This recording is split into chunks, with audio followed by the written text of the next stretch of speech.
سړی چې د کورونو کې ناست وي او د ښځې ګډېږي راګډېږي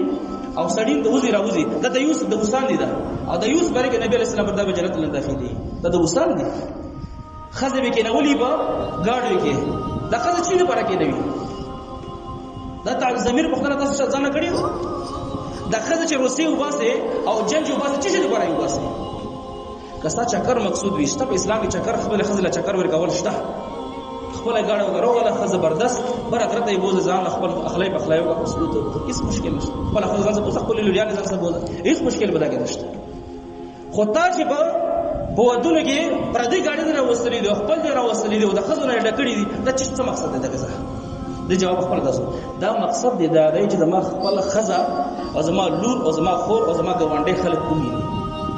دا خپل خزه کار کول خلکو د مقصود دی والله کې بل مقصد دی خپل خزه خلکو د یوز کار کوي خلکو نشر میګه دا انډیا او امریکای او دغه لاړو د خزه پترول کې ګرځوي دمه به ګرځوي ځکه الله خو مسلمانانو لګي یریږي ځا چانس مقشته دی بلکې واده کې به خلکو د ښکار کوي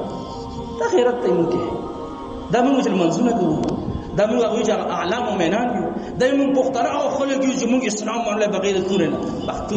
پښتون نوم د وشرمولو خپل پلار نکړ نوم د وشرمولو خپل قرطب تهذیب د وشرمولو دا د مسلمانانو حال دی ځوانانو کې غیرت ختم شوی دی بوډاکانو کې غیرت نشته چې راجم شي چې راځو د دمان لوي شو چې لکه د موږ قهر باندې اخته کوو موږ په قهر باندې اړو دا جذبه بچا کې نشه پرې دا مړ هر څوک خپل کار کوي هر څه خپل کار دی دا خبرې زموږ مسلمانانو غیرت ختم شوی دی د الله لپاره غیرت د الله لپاره جذبه د الله لپاره دښمنی د الله لپاره دوستانه د ایمان حصہ د موږ ختم د مسلمانانو